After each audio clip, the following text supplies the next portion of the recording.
Salut à tous, aujourd'hui sur TechNesh on va s'intéresser au cloud. C'est une des nouvelles tendances de cette année qu'on a d'ailleurs pu observer lors du MWC. Le meilleur représentant de cette tendance, c'est le Robin, ce téléphone censé être basé sur le cloud. Et bien justement, je l'ai eu en main pendant une semaine et je vais tout de suite vous donner mon avis, le test sur TechNesh.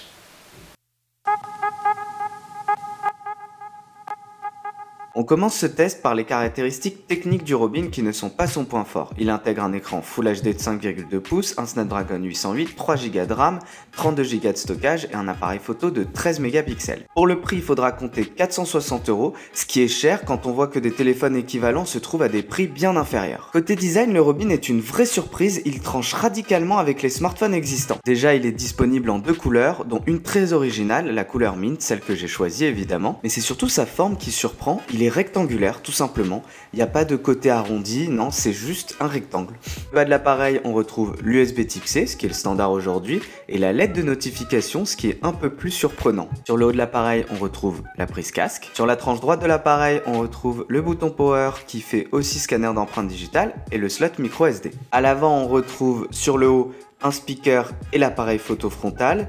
Et sur le bas, on retrouve un autre speaker puisque le Robin a des haut-parleurs stéréo, ce qui est un excellent point, vous savez, je suis très fan de ça. Sur la tranche gauche de l'appareil, deux petits boutons ronds qui sont les boutons de volume que je trouve très réussis. Sur l'arrière de l'appareil, on retrouve l'appareil photo principal et le flash, et surtout un petit nuage avec des petites LED en dessous dont nous verrons l'utilité plus tard. On rentre maintenant dans le cœur du sujet et on commence par l'écran.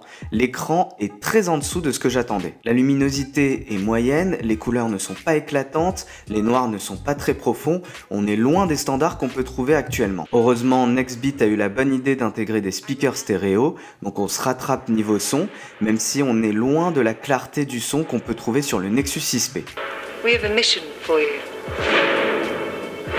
A major weapons test is imminent. En mettant l'écran du Nexus 6P à côté de celui du Robin, je trouve le Robin bien plus fade, alors que sur le Nexus 6P, les couleurs sont beaucoup plus éclatantes et les contrastes sont bien meilleurs. En même temps, la spécificité du Robin, c'est le cloud. Lorsque vous achetez le Robin, on vous offre 32 Go sur le téléphone et 100 Go sur le cloud.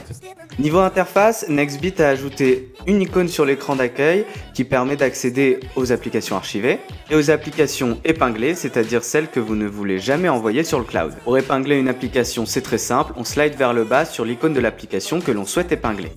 Comment fonctionne cette partie cloud avec le Robin? Eh bien c'est très simple, on laisse d'abord le téléphone analyser notre façon de l'utiliser et ensuite on active le Wi-Fi et on le branche pour qu'il se synchronise avec le cloud. En reprenant son téléphone, on voit qu'un certain nombre d'applications sont grisées, c'est celles qui ont été envoyées sur le cloud. Pour les récupérer, rien de plus simple, on appuie dessus et on attend.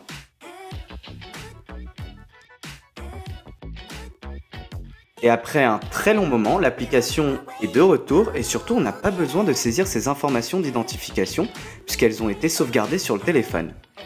Dernière partie de ce test, et malheureusement c'est aussi un point très décevant, c'est l'appareil photo. La première chose qui surprend, c'est le temps de prise de photo. C'est long, même si ça a été a priori corrigé dans une mise à jour, mais c'est surtout la qualité des photos qui est médiocre. Et puis la vidéo malheureusement ne rattrape pas l'ensemble puisqu'elle est aussi de qualité très moyenne.